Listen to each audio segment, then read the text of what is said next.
3월 7일 수요일 오늘의 주요 뉴스입니다. 뉴욕 증시가 1% 중반의 급락세로 올 들어 하루 최대 낙폭을 기록하며 마감했습니다. 공포지수도 한 달 사이 최고치를 기록했는데요. 특히 금융주와 산업재 관련주가 약세를 주도하며 장을 마쳤습니다. 유럽 증시가 큰 폭으로 추락했습니다. 그리스 국채 교환 마감 시함을 앞두고 우려가 커진 가운데 글로벌 경기 둔화에 대한 부담도 여전했습니다. 영국 증시가 2% 가까이 내렸고 독일과 프랑스 증시는 3%로 크게 하락했습니다. 국제 유가는 2주간 최저치로 떨어졌습니다. 유럽연합이 이란과 핵 프로그램 관련 협상을 재개할 거라고 밝히면서 원유 시장의 이란 리스크가 크게 완화됐기 때문인데요. 2달러 2센트 내린 104달러 70센트의 거래를 마쳤습니다. 그리스가 민간 채권단 손실 부담에 참여하지 않는 채권자들에게 디폴트로 맞대응하겠다며 압박했습니다. 민간 채권단과 채무 조정 협상에 실패한다면 사실상 빚을 갚지 않겠다는 선언입니다. 유로존 경제가 지난해 4분기 마이너스 성장을 기록했습니다. 유로존의 2011년 4분기 GDP 증가율 확정치가 전분기 대비 마이너스 0.3%, 전년 동기 대비로는 0.7%를 기록했다고 발표했습니다.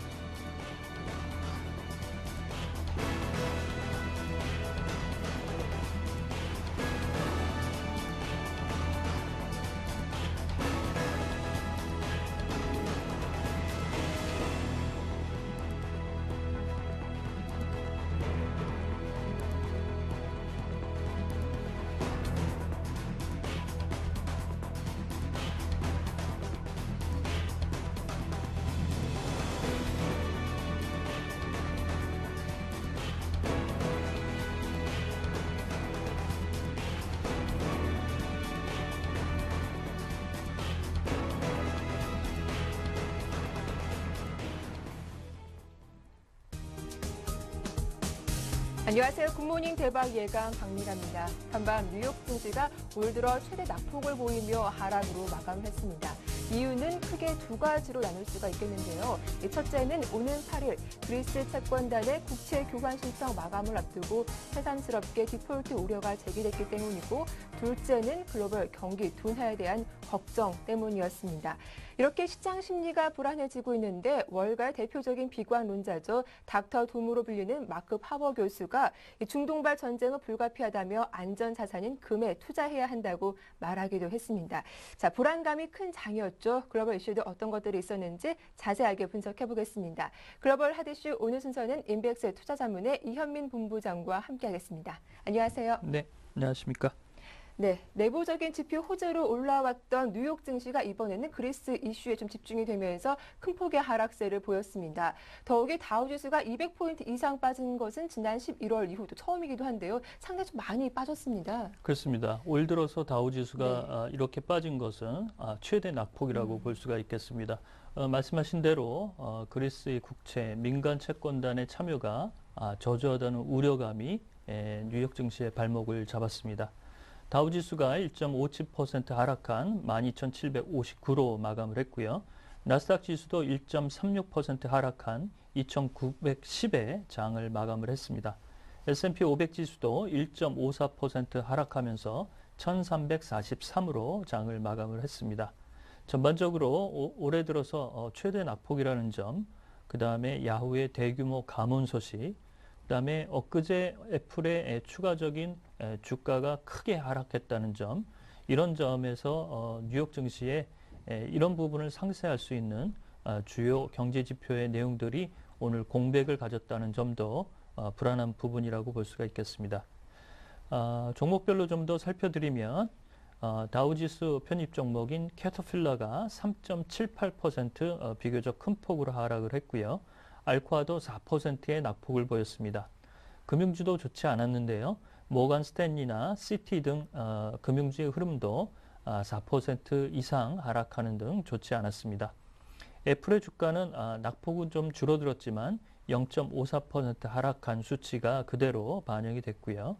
제약사 머크도 2.6% 하락세, 인터넷 라디오 업체인 판도라도 2% 하락하면서 전반적으로 종목별 흐름도 좋지 않은 흐름이 그대로 반영이 됐습니다. 네, 이렇게 뉴욕 증시도 뉴욕 증시지만 유럽 증시는 더 크게 하락을 했습니다. 아무래도 유로존 경기 둔화 우려의 직격탄이 그대로 맞은 것 같은데 어떻게 마감됐습니까? 그렇습니다.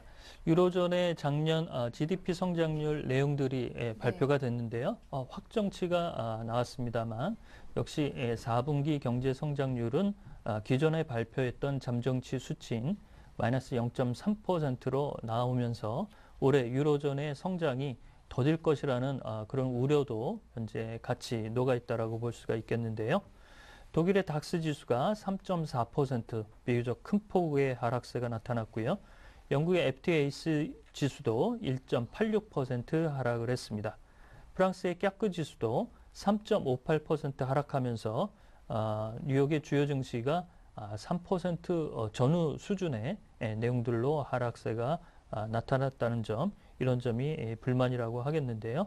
이렇게 유럽 증시와 미국 증시가 동반 폭락하게 된 것은 전전일 발표됐던 중국의 경제 성장률이 7.5% 하향한다는 이런 내용도 비교적 좋은 소식은 아니라고 볼 수가 있겠고요. 오늘 시장에서 달러와 대비 유로화가 폭락세를 가져갔다는 점도 그리스의 이런 국채 교환이 현재 속도를 내고 있지 못하다는 시장의 우려가 그대로 반영이 되면서 양증시의 부담으로 작용을 됐습니다.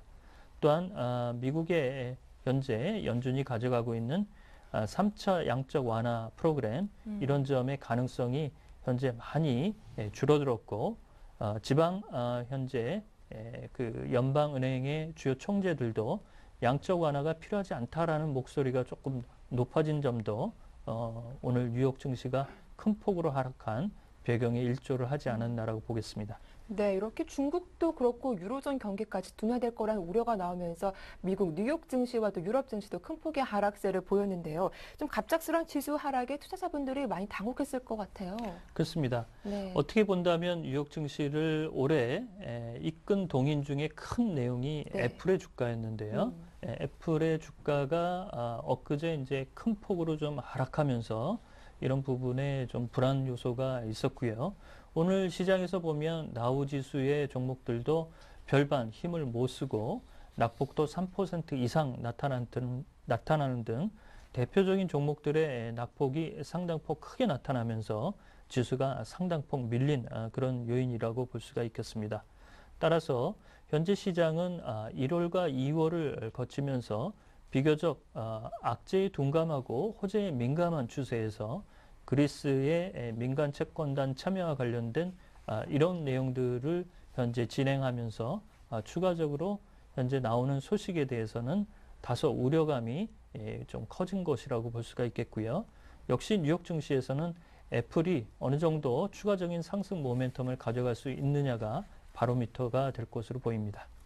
네, 현지 시간으로는 오는 8일입니다. 그리스 국채 교환 협상이 마감이 되는데 손실 부담에 참여하겠다고 밝힌 민간 채권단 규모가 한 20% 정도라죠. 적어도 66% 넘겨야지 협상에 성공을 할 수 있는데 좀 부담을 느낀 탓인지 그리스가 디폴트로 대응하겠다라고 좀 거센 압박을 했다죠. 이 내용 좀 자세하게 들려주시죠. 그렇죠. 네. 이게 그리스가 이런 입장을 개진하는 이유 중에 하나는 이 민간 채권단과의 협상 내용이 잘 마무리가 돼야 네. 현재 진행될 것으로 현재 그 확정되고 있는 추가적인 2차 구제 금융의 지원 금액을 받을 수 있다는 측면에서 그리스 입장에서는 물러날 수 없는 그런 흐름이라고 보겠습니다.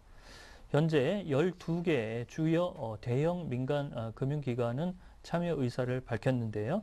특히 그리스 내셔널 은행과 BNP 파리바, 코메르스방크, 도이치방크, 알리안스가 비교적 그리스 국채를 현재 많이 들고 있는 민간 채권 기관인데요. 이들 기관이 현재 참여하겠다는 의사를 밝혔다는 점은 조금 더 무게중심으로서 다루어질 수 있는 부분이라고 하겠는데요. 현재 53.5%의 헤어컷에 30년 만기 국채로 교환하게 되면 약 70%가 넘는 이런 국채의 헤어컷, 이른바 부채 탕감에 대해서 일부 독일의 민간은행들은 좀 불만을 가지고 있는 것으로 밝혀지고 있습니다. 이런 현재 소식이 들어온 내용들은 역시 란데스방크와 바텐비르덴베르크 이런 금융기관들이 비교적 현재 이른바 민간 채권단 국채교환 프로그램에 참여하지 않겠다라고 으름장을 놓고 있는데요. 이런 점에서 역시 그리스와 현재의 독일의 문제는 이런 민간 채권단의 국채교환 협상에서도 다소 좀 불협화음을 내고 있는 것이라고 볼 수가 있겠는데요. 현재로서는 날짜가 하루 이틀 정도 남았기 때문에 추가적으로 너무 실망할 필요는 없지 않을까라고 보겠습니다. 네, 시장에서는 그리스 디폴트 가상 시나리오도 나오기도 했던데요. 이렇게 그리스 디폴트 우려가 새삼스럽게 제기된 이유는 무엇 때문인가요? 앞서 잠깐 말씀을 네. 드렸는데요. 2차 구제금융을 받기 위해서는 전제 조건이 민간 채권단과의 이른바 국채교환 협상을 순조롭게 마무리해야 된다는 전제 조건이 붙었습니다. 그런 부분에서 그리스가 이 내용을 민간 채권단의 부채 탕감과 관련된 내용을 잘 마무리할 수 있느냐가 이른바 시험대에 오른 부분인데요. 이것이 이제 속도를 내지 못하니까 시장에서는 불안감을 많이 키운 것이죠. 이것이 이제 유로화 대비 달러화의 오늘 외환시장에서도 유로화가 폭락세를 가져가면서 나타났고, 또한 국제 파생금융상품협회에서도 현재 내용이 추가적으로 60% 내지는 66%까지는 올라와야 이른바 집단행동 조항을 강제할 수 있다. 이런 내용에 대해서 현재 주문을 하고 있다는 점, 이런 점이 시장에 약간의 불안을 키우는 동인이라고 볼 수가 있겠습니다.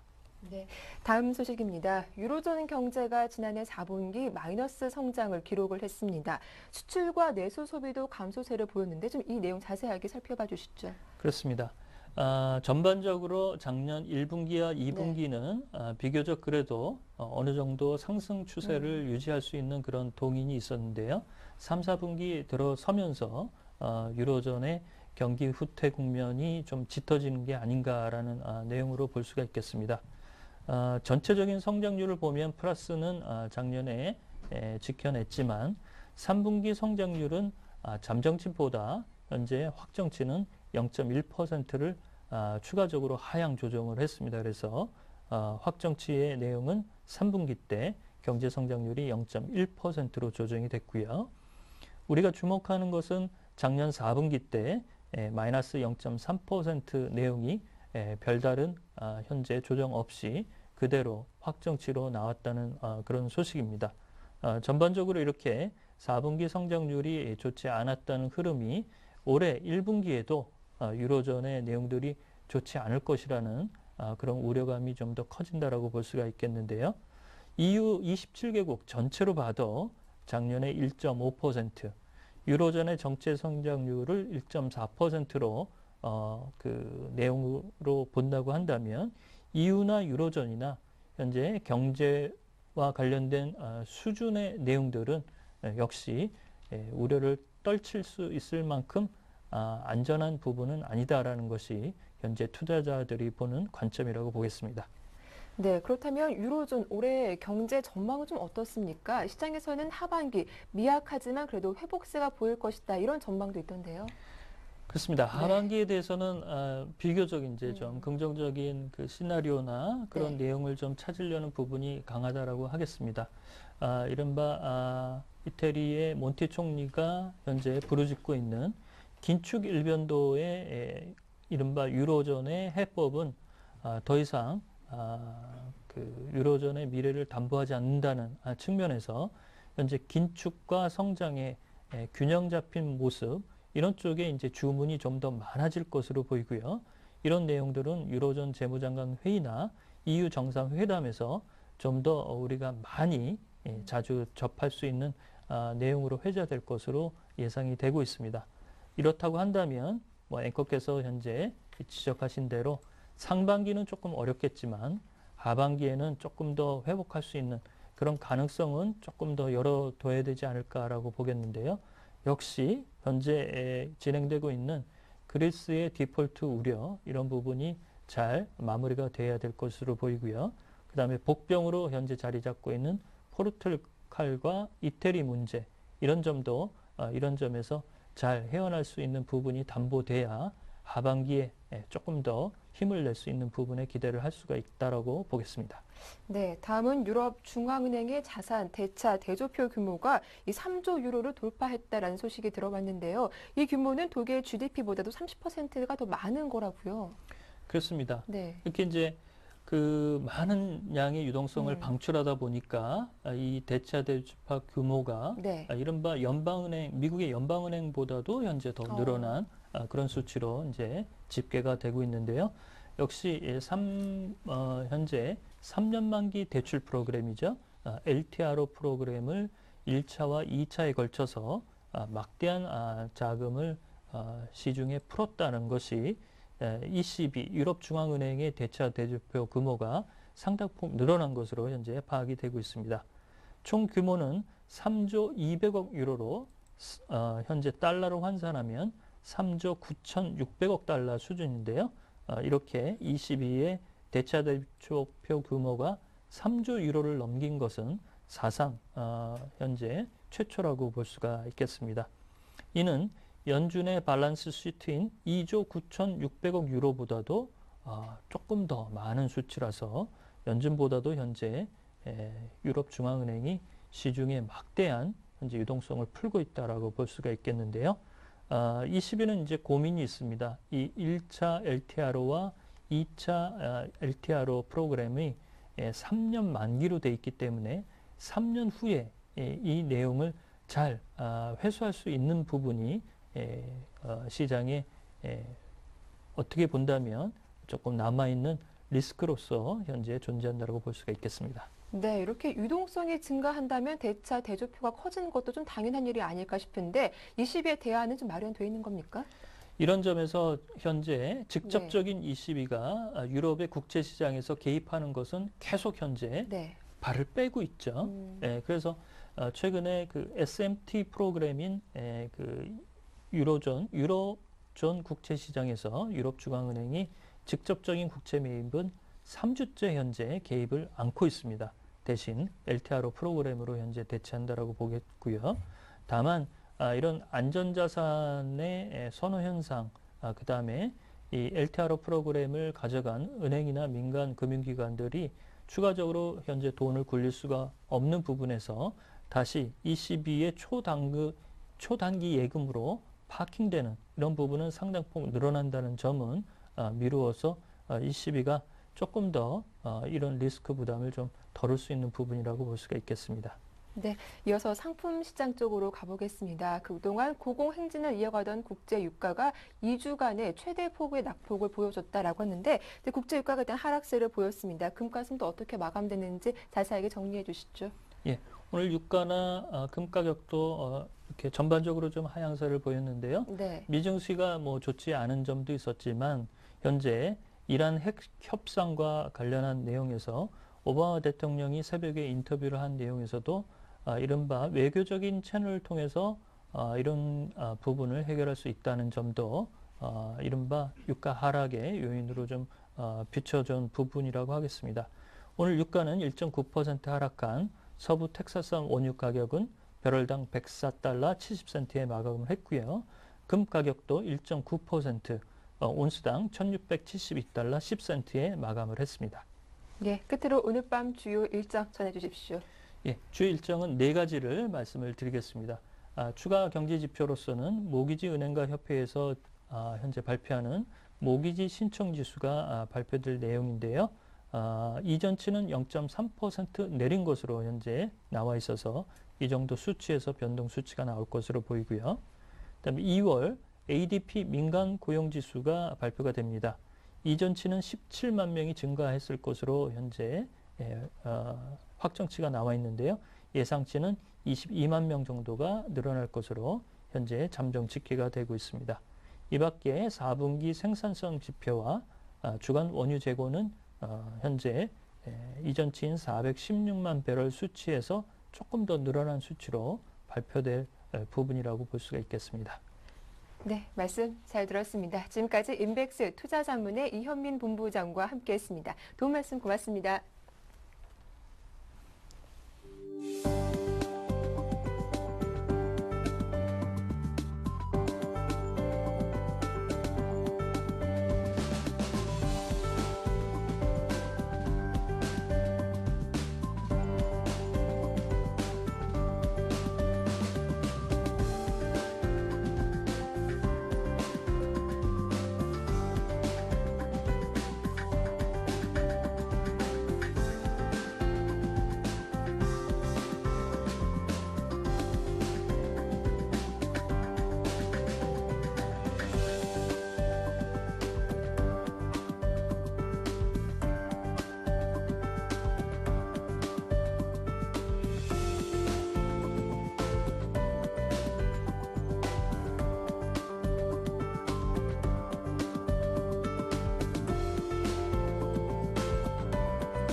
네, 글로벌 마감 시황 자세하게 짚어봤죠. 이번에는 오늘 국내 증시 전망도 자세하게 들어보도록 하겠습니다. 신한 PWM 압구정 센터의 박재민 PB팀장 전화로 만나보겠습니다. 안녕하세요.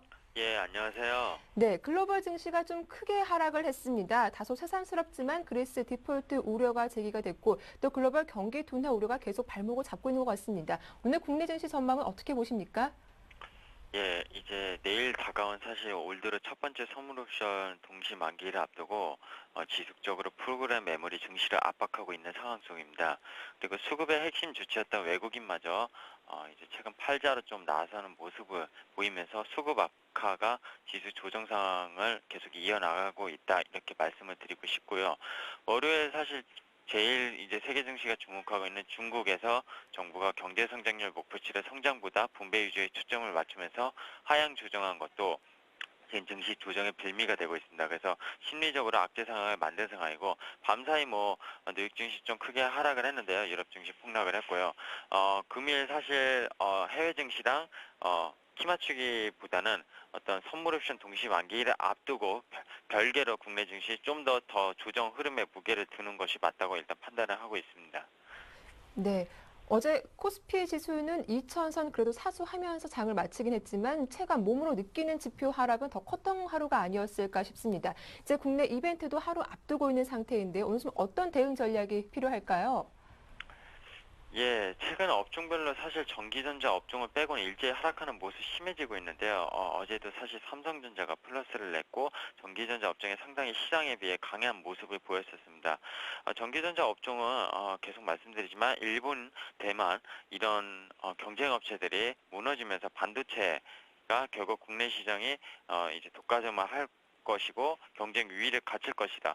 또한 이제 애플과 동등할 정도로 무섭게 성장하고 있는 어떤 스마트폰, 태블릿 PC 시장에 대한 국내 시장의 경쟁력, 특히 삼성전자의 경쟁력이 상대적으로 세계 시장 마켓시어를 상당히 많이 차지하고 작용을 하면서 증시에서도 강한 지지를 하고 있는 모습입니다. 결국에는 바이에는 홀드 전략보다 트레이딩 전략을 계속 하되 밑에서 잡은 종목들 현금화 시키면서 중소형주, IT 부품주 그리고 업황이 개선되는 바닥 심리 개선 종목들을 계속 눈여겨보라고 이렇게 말씀을 드리겠습니다. 이 전략은 계속 아마 유효할 것으로 좀 판단이 되고 있고요. 추가적으로 해운업을 잠깐 말씀드리면 해운업 같은 경우 장기 침체 3년이 넘게 진행 중입니다. 이보다 더 나빠질 수 없다라는 심리가 주식시장에서 분명히 무시할 수 없는 재료인데요. 한진해운이 지금 몇 개월 만에 바닥에서 100% 더블 정도 지금 올라왔는데요. 해운주를 왜 더 관심 있게 지켜봐야 되냐면요. 여전히 IT 부품주들 중에서 실적 개선되는 중소형 위주 그런 것들과 함께 해운주는 분명히 장기 바닥이 침체해서 이제 벗어날 수 있다. 이런 경기 회복은 느리게 이어지겠지만 그런 어떤 바닥 개선 심리 그런 게 주식시장에서는 결국 수급으로 이어지면서 펀더멘탈이 지금 당장은 나오지 않겠지만 이보다 더 나빠질 수 없다. 이런 점에서 봐야 될 거라고 좀 판단이 되고 있고요. 특히 그 다음 전기전자 업종 추가적으로 말씀드리면 삼성전자, 애플 납품 공급업체들 결국 휴대폰 세트 업종들이겠죠. 꾸준하게 매출과 이익 성장성이 나오고 있기 때문에 계속 눈여겨봐야 합니다. 그리고 중국이 성장률을 낮춘 것, GDP를 지금 8% 이하로 낮췄는데요. 올해 성장률을. 최근 기대감으로 올랐던 사실 중국 관련주들 중 화학업종, 철강업종, 기계업종 당분간 매수보다 매도 사인이 맞다고 일단 판단이 되고요. 왜 그러냐면은 중국이 지금 경제 성장률을 둔화시켰다는 거는 어쨌든 경기 둔화 완화에 대한 그런 기대감이 또다시 사그라들 수 있다. 그렇기 때문에 중국 관련 업종들이 기존 펀더멘탈이 좀 이익 실적 이 모멘텀이 상향 조정되기보다는 지금 안 좋은 상황 속에서 더 하향 조정될 수 있다. 그러면 유동성 장세가 지금 어느 정도 꺾였고 이 유동성 장세에서 누차 말씀드리지만 실적 장세로 넘어가기 위해서는 결국에는 이런 종목들은 지금 보지 않는 것이 맞겠다. 이렇게 좀 말씀을 드리고 싶습니다. 있습니다. 그리고 한 2주 전에 말씀드렸었는데 지금 실적 대비 주가 수준이라고 하죠. 주가 수익 비율 퍼로 치면은 삼성전자가 사실 지수를 많이 끌어올렸고요. 현대차라든지 시가총액 큰 것들이 많이 지수대를 올려서 2000선을 만들었다 이렇게 보시는 게 맞고요. 그것을 제외한다면 밸류에이션에서는 지금 여전히 한계의 모습을 좀 보이고 있기 때문에 유동성이 막히면서 결국에는 지수가 무너지는 모습 이렇게 좀 보이고 있습니다. 그래가지고 지금 업종별로 상당히 좀 포커싱을 전기전자 그리고 반도체 그리고 휴대폰 세트 업종 그리고 중국 관련 주라고 좀 포함이 되겠지만 그나마 이제 바닥에서 더 이상 나빠질 수 없다 이런 업종들을 차라리 매매를 하시는 게 맞고요. 오히려 좀 단기에서 많이 올라온 철강 하하 기계 업종은 매도하시는 게 맞다고 일단 판단이 들고 있습니다. 예, 일단 좀 트레이딩 전략으로 IT 부품주 그리고 해운주 일단 눈여겨보는 게 좋겠다라는 의견도 잘 들어봤습니다. 지금까지 신한 PWM 압구정센터의 박재민 PB팀장과 함께했습니다. 도움 말씀 고맙습니다. 예, 감사합니다. 이어서 이슈가 이어집니다.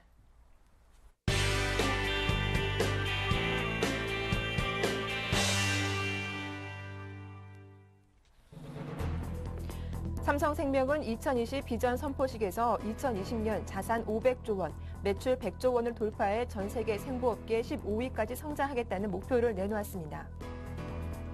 서민들이 금융회사의 대출 상품을 비교해서 고를 수 있도록 하는 대출 중개 서비스가 나왔습니다. 대출 성사율도 높고 중개 수수료도 저렴해서 불법 사금융 업체들에 대한 대출 사기 피해를 줄이는 효과도 기대되고 있습니다. 스마트폰에서 무심코 무료 애플리케이션으로 알고 내려받았다가 요금 폭탄을 맞는 경우가 늘고 있어 주의가 요구됩니다. 네, 금융위기 여파로 2008년부터 국제 금값이 크게 올라 밀 수출이 증가하고 있습니다. 네, 이슈 오늘 순서는 서울경제신문 생활산업부의 조성진 기자와 함께하겠습니다. 안녕하세요. 네, 안녕하세요. 네, 첫 소식입니다. 삼성생명이 2020년에 매출 100조 원을 달성해서 글로벌 보험사로 서겠다는 목표를 발표하기도 했습니다. 전 세계 생명보험업계 15위까지 도약하겠다라는 청사진도 내놨던데 자세한 내용 전해주시죠. 네, 삼성생명은 6일 열린 비전 선포식에서 2020년 자산 500조 원, 매출 100조 원을 돌파해서 전 세계 생보험업계 15위로 올라서겠다는 목표를 내놨습니다. 이는 현재 자산 155조 원, 매출 26조 원의 3배를 웃도는 규모입니다. 삼성생명은 목표 달성을 위해 성장 전략의 한 축을 담당하는 국내 사업에서 연금 및 저축성 보험의 판매를 강화하기로 했습니다. 또 지난해 은퇴연구소에 이어 올해는 부유층 자산 관리를 위한 패밀리 오피스를 순차적으로 출시할 계획입니다. 박근희 삼성생명 사장은 고령화 시대를 맞아 고객 자산이 부동산에서 금융으로 대거 이동함에 따라 보험 산업도 커지고 있다며 은퇴, 부유층 시장을 공략해 파이를 키워야 한다고 강조했습니다. 삼성생명은 해외 사업도 강화하기로 했습니다. 기존 중국, 태국 사업의 영업 거점을 확대하는 한편 올해 인도, 인도네시아 등 아시아 시장으로 해외 사업을 확대해 나갈 예정입니다. 삼성생명은 해외 진출이 순조롭게 진행된다면 현재 1,000억 원 수준인 해외 매출이 27조 원까지 껑충 뛸 것으로 내다보고 있습니다. 특히 ING생명의 아시아 법인이 매물로 나올 경우 인수합병도 긍정적으로 검토하고 있어 그 결과에 따라 해외 매출 규모는 더 커질 전망입니다. 향후 500조 원까지 불어나게 될 자산의 효율적인 운영을 위해 자산 운영업과 관련 있는 신규 사업에 진출한다는 보관도 마련했습니다. 삼성생명은 먼저 이달부터 전 임직원 컨설턴트를 대상으로 고객 이익을 우선으로 하는 업무 실천을 위한 교육 프로그램을 운영하기로 했습니다. 또 박 사장이 직접 주관하는 고객위원회를 매월 개최해 주요 고객 관련 이슈 해결 방안을 모색할 예정입니다.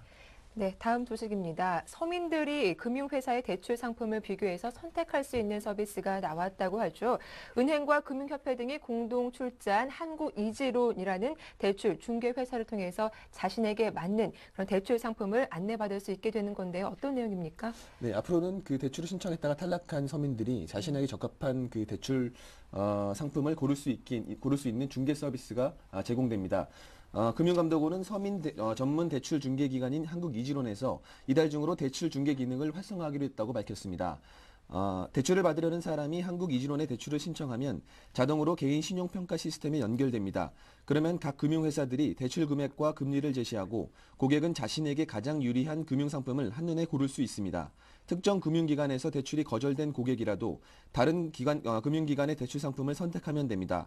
금융감독원은 금융회사들과 연계해서 한국이지론에서만 독자적으로 중개하는 대출 상품도 개발하겠다고 밝혔습니다. 또 금융기관이 대부 중개업체에 내는 수수료 상한선도 5% 이하로 낮춰서 대출금리 인하를 유도할 계획입니다. 금감원 관계자는 한국이지론을 통한 대출 중개가 활성화되면 대출 사기 등 불법 사금융 피해가 줄고 대출 중개 수수료도 낮아질 것으로 기대한다고 말했습니다. 한국이지론은 서민들에게 맞춤형 대출 서비스를 제공하기 위해 2005년 자본금 5천만 원으로 만들어진 사회적 기업으로 지난해 말 16개 금융회사가 30억 원 증자에 참여해 규모를 키웠습니다. 네. 다음은 스마트폰에서 사용하는 애플리케이션 정말 많죠. 유료 앱뿐만 아니라 무료 앱을 이용하시는 분들 정말 많은데요. 그런데 이 무료 앱이 요금 폭탄일 수도 있다고 합니다. 소비자 주의가 당부되고 있는데 어떤 내용인지 좀 자세하게 전해주시죠. 네, 방송통신위원회는 네. 6일 무료로 배포한 애플리케이션에서 이용요금을 물리는 사례가 빈발하고 있다며 민원 예보를 발령했습니다. 방통위는 티스토어, 안드로이드 마켓, 앱스토어 같은 오픈마켓에서 게임, 만화, 화보 등 무료 앱을 내려받았다가 추후 이용요금이 청구되는 사례가 지속적으로 발생하고 있다고 설명했습니다. 무료로 앱을 내려받아도 이용 중 더보기, 이어보기, 계속보기, 아이템 구매 등 그런 곳에 접속하면 유료 콘텐츠를 이용하게 돼 요금이 발생할 수 있습니다. 특히 오픈마켓의 경우 본인 확인이나 비밀번호 확인 등 복잡한 절차 없이 한 번의 터치가 결제로 이루어지기 때문에 피해가 더 쉽게 발생한다고 방통위는 강조했습니다. 이런 방식의 피해 사례는 작년 11월 283건, 12월 169건, 올해 1월 166건 등 매월 100건 이상 꾸준히 발생하고 있습니다. 피해자 중에는 무료, 선물, 당첨 등의 표현으로 호기심을 유발하는 스팸 문자를 받고 오픈마켓 무료 카테고리에서 이런 웹을 내려받는 경우가 많습니다. 방통위는 사업자들이 요금이 발생한다는 안내 문구를 명확하게 하지 않는 경우가 많다면서 소비자들이 무료 앱 속에 유료 콘텐츠가 숨어 있어 과금이 진행될 수 있다는 점을 인식하고 서비스 이용 안내를 꼼꼼히 살펴봐야 한다고 당부했습니다. 방통위는 또 원치 않는 과금으로 인한 피해를 최소화하려면 오픈마켓의 설정 메뉴에서 잠금 설정을 해 유료 결제 때마다 비밀번호를 입력하도록 하면 된다고 권고했습니다. 방통위는 오픈마켓과 이용자가 잠금 설정을 안 하더라도 결제 때마다 비밀번호를 입력하도록 하는 방식을 상반기 중에 도입하는 방안을 협의하고 있습니다. 네, 마지막 소식입니다. 지난 2008년 글로벌 금융위기 이후 국제적으로 금값이 오르면서 그동안 주로 국내로 밀 수입되던 금이 밀 수출되고 있다고 하죠. 어떤 내용입니까? 네. 관세청이 최근 8년 동안 밀 수출입 동향을 분석한 결과 지난 2004년부터 2007년까지 적발된 금 밀 수입은 65건, 1,128억 원어치에 달했지만 금 밀 수출은 한 건도 없었습니다. 2008년부터 지난해까지는 밀수입 사례가 한 건도 없었던 반면 금 밀수출은 74건, 658억 원어치가 적발됐습니다. 이처럼 금 밀수입이 밀수출로 전환된 것은 2008년부터 국내 가격과 국제 가격이 비슷하거나 국제 가격이 높게 형성돼 시세 차익이 가능해졌고 국내 체류 외국인 근로자들의 소득 반출 등이 영향을 미쳤기 때문입니다. 관세청은 2007년 2월 기준으로 금괴 1kg을 밀수입할 경우 약 298만 원의 이익이 발생했지만 2010년 11월에는 금 1kg을 밀수출할 때 약 107만 원의 이익이 발생한다고 설명했습니다. 밀수출 국가별로는 중국 20건, 홍콩 14건, 일본 11건, 베트남 11건, 대만 7건 등으로 나타났습니다. 국제 금값이 오르면서 금거래가 많이 이루어지는 중국 광저우와 홍콩을 중심으로 밀거래가 성행하고 있는 것입니다. 특히 구리와 아연으로 만든 황동을 순금인 것처럼 속여서 파는 사기 사건도 발생했다며 해외여행 시 주의를 당부했습니다.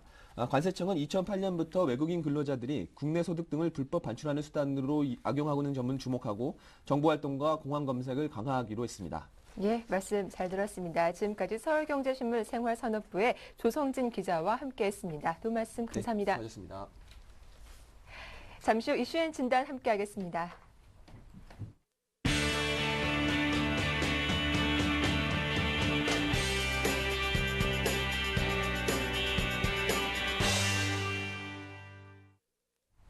네, 오늘장 전략 세워보는 이슈앤 진단 시작하겠습니다. 오늘 순서는 교보증권 양평동 지점의 오기철 차장과 함께합니다. 안녕하세요. 네, 안녕하세요.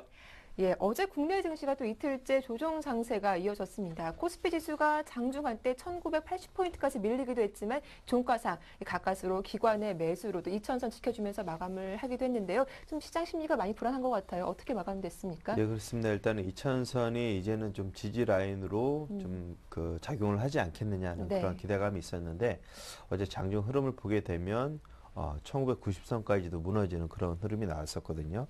일단은 국내 증시가 외국인들의 매수에 그동안 꾸준하게 이제 기대면서 지수가 상승을 했는데 최근에 2월 달 들어서 외국인들의 매수 강도가 급격히 약해지면서 국내 증시의 변동성이 좀 커지는 흐름을 보여주고 있습니다. 어제 외국인들이 약 2,300억 정도 매도를 하면서 지수 하락을 좀 부추겼는데요. 이는 일단은 코스피의 하락뿐만이 아니라 선물 옵션 간의 그 베이스 차가 좀 악화가 되면서 프로그램이 대거 출회되는 그런 모습을 나타내면서 지수의 변동폭이 좀 컸던 하루였던 것 같습니다. 어제 개인들은 약 3천억 정도 코스피 시장에서 매수로 좀 대응을 했고요.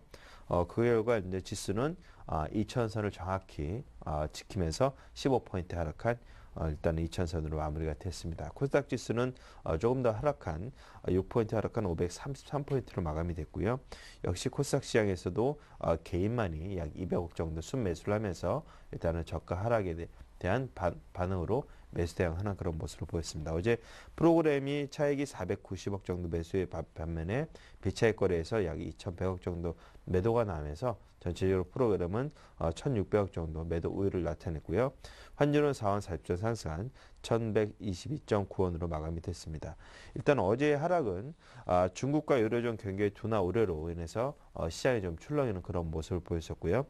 선물과 옵션 동시 만기를 앞두고 프로그램이 대거 출회가 되면서 주가가 하락하는 그런 양상을 보였습니다.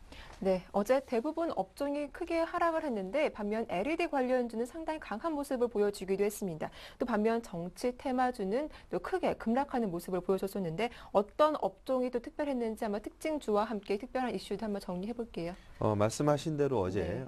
삼성전자의 LCD TV에 대한 생산 중단과 함께 LED TV에 집중하겠다는 그런 소식이 나오면서 LED TV 관련된 그 LED 관련주들 뭐 서울 반도체라든가 루멘스, 사파이어 테크 이런 것들이 일단 좀 상대적으로 좀 강세를 나타냈습니다. 어제 코스피 지수와 코스닥 지수 모두가 큰 폭으로 좀 하락을 했기 때문에 특별히 상승했던 업종은 좀 찾아보기는 어렵지만 네.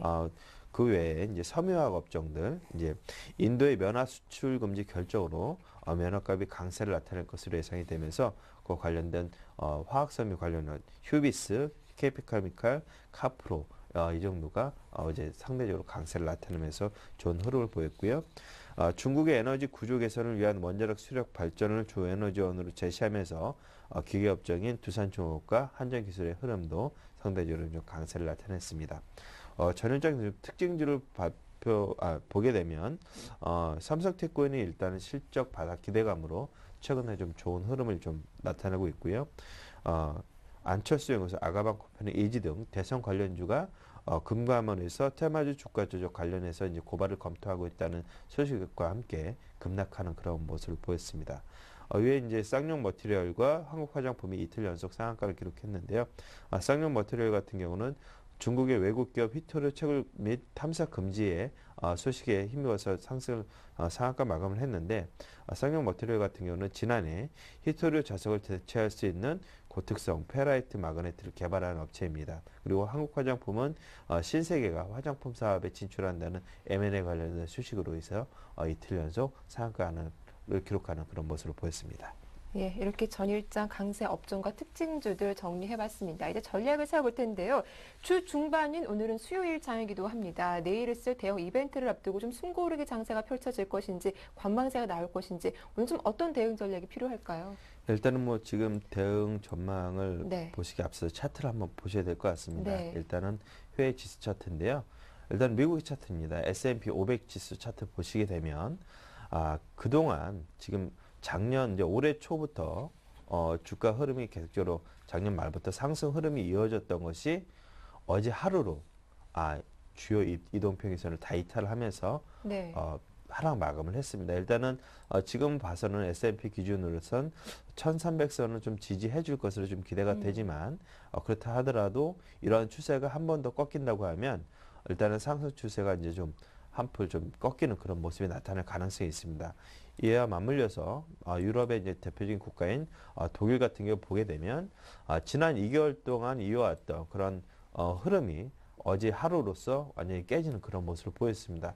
이 역시도 보면 6,600선에서 좀 지지가 좀 기대가 되긴 하지만 추가적인 하락도 좀 배제를 할 수 없기 때문에 이러한 해외 증시의 흐름을 본다고 하면 국내 증시 역시도 일단 좀 경계감을 좀 갖춰야 되지 않을까 생각이 듭니다. 다만 지수가 일단은 1970선이죠. 지난 작년 이제 10월 말 부근에 1970선이 이제 저항선으로 작용을 했는데 이제는 올해 1월 달 들어서면서 1970선이 어느 정도 이제 지지선으로 좀 작용을 하지 않을까 하는 생각입니다.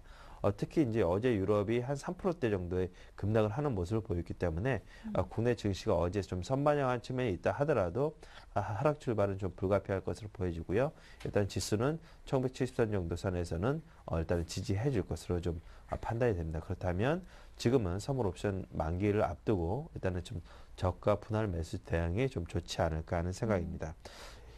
일단 왜 글로벌 유동성이라든가 대내 펀더멘털 모멘텀 회복 및 턴어라운드 기대감은 여전한 상황인 것 같고요.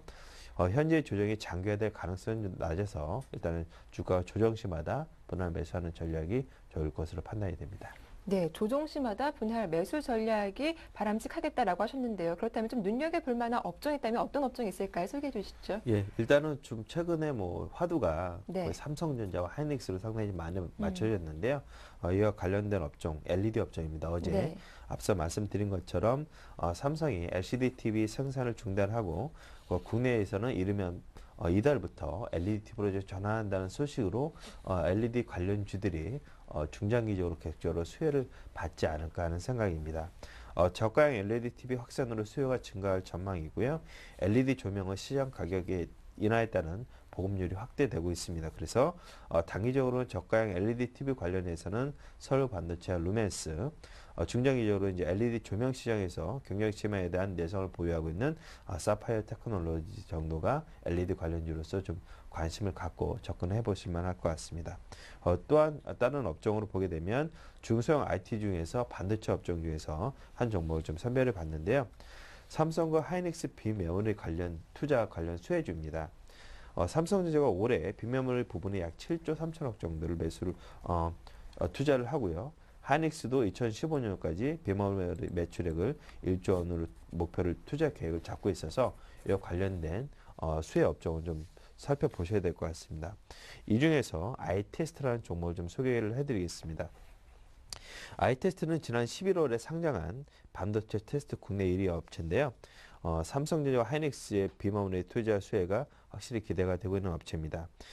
삼성전자와 하이닉스가 아웃소싱 테스트 물량을 각각 50%에서 60%를 점유를 하고 있고요.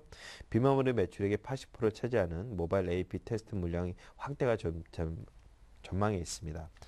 최근에 일본을 이제 신규 고객사로 추가로 확보를 하면서 해외 매출 비중도 약 15% 정도가 증가할 예상이고요.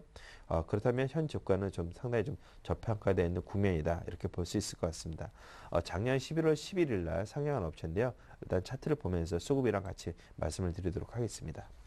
아이테스트 보시면 일단 공모가 2,400원으로 나와서 최근에 주가 흐름이 좀 많이 올라간 것처럼 보이지만 지금 횡보하는 구간이고요. 지난 그 1개월 이후에 12월 달부터 지금 조합의 물량들이 약 460만 주 정도가 출회가 되면서 보호해서가 풀렸습니다. 그런 물량들을 꾸준히 지금 다른 기관에서 소화를 하고 있는 입장에 있고요. 어제 같은 경우에도 기금에서 약 15만 주 정도가 매수가 들어오면서 일단은 기관 쪽에서 매수세가 상당히 좀 양호하고 올해 실적 부분에 있어서도 상당히 좋은 흐름이 예상이 됩니다. 그렇다면 지금 현재 ITS 같은 경우 3,400원대, 퍼로는 한 8배 정도 수준에 이제 해당이 되는데요. 해외 경쟁 업체 대비해서 약 40% 정도 저평가되는 것으로 판단이 됩니다. 그렇다면 현재 부근에서는 충분히 매수할 수 있는 매력이 있다 이렇게 볼 수 있을 것 같고요. 향후 일단은 뭐 한 4,000원 정도까지는 단기적으로 가볼 수 있지 않을까 하는 좀 생각이고 주요 증권사 의견들 보게 되면 한 5,000원 정도 목표가를 제시를 하고 있어서 네. 지금 정도 가격대에서는 접근해볼 만한 그런 좋은 종목이다 이렇게 볼 수 있을 것 같습니다. 예, 오늘 중소형 IT 중에서 아이테스트 관심 종목으로 말씀해 주셨습니다. 관심 있으신 분들 대응 전략도 잘 참고해 보시면 좋겠네요. 지금까지 이슈엔 진단 교보증권 양평동 지점의 오기철 차장과 함께했습니다. 도움 말씀 고맙습니다. 네, 감사합니다. 네, 굿모닝 대박 예감 1부 순서는 여기서 마치겠습니다. 저희는 잠시 후 2부로 다시 인사드릴게요. 함께해 주셔서 고맙습니다.